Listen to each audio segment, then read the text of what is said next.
మొదటిది ప్రార్థించటం, రెండవది మనము వాక్యాన్ని చదవటం, మూడవది దేవుణ్ణి స్తుతించటం, నాలుగవది పనిచేసేటువంటి మనస్సు. ప్రతిరోజు పని చేయడం అనేది అలవాటు చేసుకోవాలి. విశ్వాసం అంటే ఏంటి అంటే అది క్రియలతోనే విశ్వాసం అనేది నిలబడుతుంది అనేటువంటి మాట మనం చూస్తాం. అంతేకాదు తెస్సలోనికైలకు రాసిన 2వ పత్రిక 3వ అధ్యాయము 10వ వచనంలో మనం చూసినట్లయితే అక్కడ అపోస్తులుడైన పౌలు ఒక మాట అంటాడు.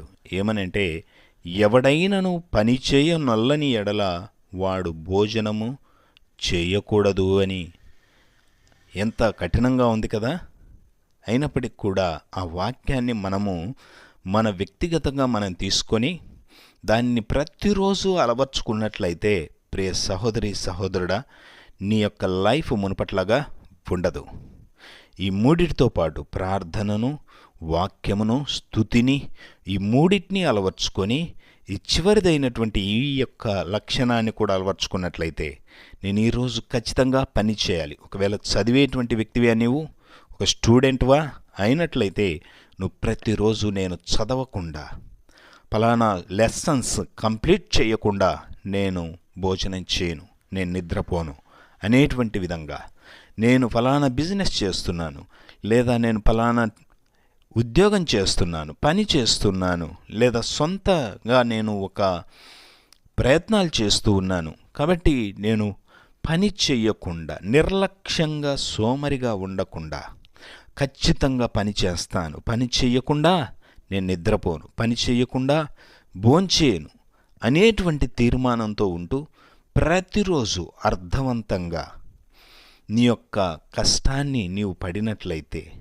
నువ్వు ఏం చేయగలవో నీకున్న శక్తి మేరకు నువ్వు కష్టపడినట్లయితే ప్రభువు నీకు ఖచ్చితంగా విజయాన్ని ఇస్తాడు.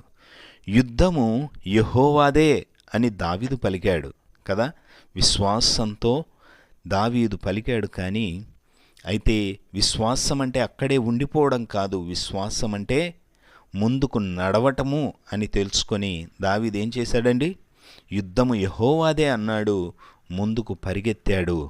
తన దగ్గర ఉన్నటువంటి కొద్దిపాటి ఆయుధాలతో, చిన్న ఆయుధాలతో, వాటితోటే యుద్ధం చేశాడు. విశ్వాసంతో మాట పలికాడు. ఉన్నటువంటి కొద్దిపాటి ఆయుధాలతోనే యుద్ధం చేశాడు. దేవుడిచ్చేటువంటి అద్భుతమైన విజయాన్ని చూశాడు. ప్రియ సహోదరి సహోదరుడా, నా దగ్గర అంత స్తోమత లేదు, నేను ఏమేమో సాధించాలనుకున్నాను కానీ నేను చేయలేకపోతున్నాను, నా దగ్గర వనరులు లేవు అని బాధపడుతున్నావా? నువ్వు ఏం చేయగలవో అది చెయ్యి. ప్రభు నీకు ఖచ్చితంగా సహాయం చేస్తాడు. నువ్వు సోమరిగా ఉండడానికి వీలు లేదు. సోమరితనం వల్ల ఏమవుతుందంట? దరిద్రత ఆయుధం పట్టుకొని వచ్చేటువంటి వ్యక్తిగా వచ్చి దాడి చేస్తుందంట. కాబట్టి ఇక ముందు సోమరిగా ఉండకూడదు. ప్రతిరోజు అర్థవంతంగా కష్టపడేటువంటి వ్యక్తిగా ఉందాం. చదివేటువంటి వ్యక్తిగా చదువు, బిజినెస్ చేసేటువంటి వ్యక్తిగా బిజినెస్ చేయి, ఉద్యోగం చేస్తున్నటువంటి వ్యక్తివా ఆ ఉద్యోగానికి న్యాయం చేయి.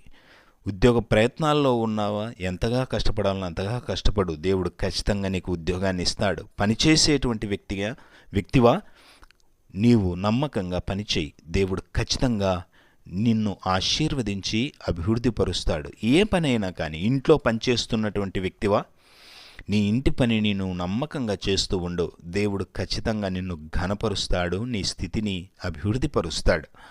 కాబట్టి పని చేయడం అనేది మన లైఫ్ స్టైల్లో ఒక భాగం కావాలి. ఈ రోజు నుంచి ప్రియ సహోదరి సహోదరుడా, ఈ లక్షణాన్ని కూడా అలవర్చుకుందాం. ఎందుకంటే దేవుని యొక్క వాక్యం చెప్తుంది. యాకోబు పత్రికలో మనం చూసినట్లయితే ఏమంటాడు? 2:26లో క్రియలు లేని విశ్వాసము మృతము అంట. విశ్వాసం అంటే క్రియలతో కూడుకున్నది అని చెప్తాడు. విశ్వాసం ఉందా? అయితే నువ్వు ఏం కష్టపడగలవో అంత కష్టపడు, ఏం చేయగలవో అంత చేయి, ఏ పనైనా కానీ. ఆ విధంగా నువ్వు నమ్మకంగా, న్యాయబద్ధంగా, వాక్యానికి విరుద్ధంగా కాకుండా వాక్యానుసారంగా, దేవుని దృష్టిలో నిందారహితంగా నువ్వు శ్రమపడినప్పుడు నువ్వు చేసేటువంటి ప్రయాసను, నీ ప్రయత్నాన్ని, నీ యొక్క విశ్వాసాన్ని దేవుడు చూసి నీకు ఖచ్చితంగా ఉన్నతిని, విజయాన్ని, ఆశీర్వాదాన్ని, అభివృద్ధిని దేవుడు నీకు ఇస్తాడు. కాబట్టి ప్రియ సహోదరి సహోదరుడా, ఈ 4 విషయాలు అలవర్చుకుందాం. మొదటిది ఏంటిది? మర్చిపోకూడదు. మళ్ళీ ఒకసారి జ్ఞాపకం చేసుకుందాం. మొదటిది ప్రార్థించటం.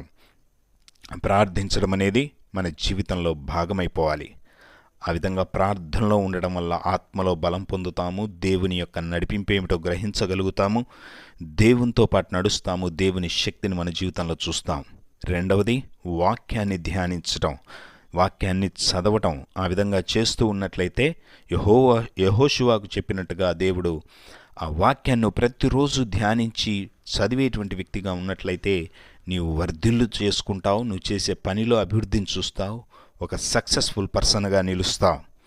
మూడవది దేవుణ్ణి స్తుతించేటువంటి వ్యక్తిగాను ఉన్నప్పుడు డిప్రెషన్ నీ యొద్దకు రాదు, సైతాను శక్తులు నీ ముందు నిలవలేవు, అడ్డంకులు నీ ముందు నిలవలేవు. నువ్వు ప్రభువును మనస్ఫూర్తిగా స్తుతిస్తూ ఉన్నప్పుడు ప్రతి ఆటంకం తొలగిపోయి దేవుని మహిమ, దేవుని శక్తి నీ యొద్దకు వస్తుంది.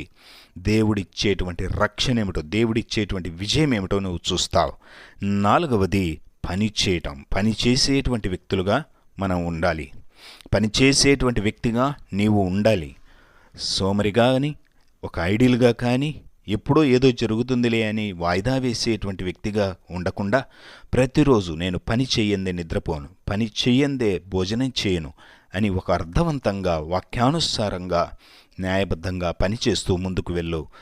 దేవుడు ఖచ్చితంగా నీ జీవితంలో ఒక అద్భుతమైనటువంటి సంవత్సరంగా ఈ యొక్క సంవత్సరాన్ని మారుస్తాడు. ఈ 4 విషయాలను జ్ఞాపకం పెట్టుకొని ముందుకు నడిచినట్లయితే ప్రభువు నిన్ను గొప్పగా ఆశీర్వదిస్తాడు, అభివృద్ధిపరుస్తాడు.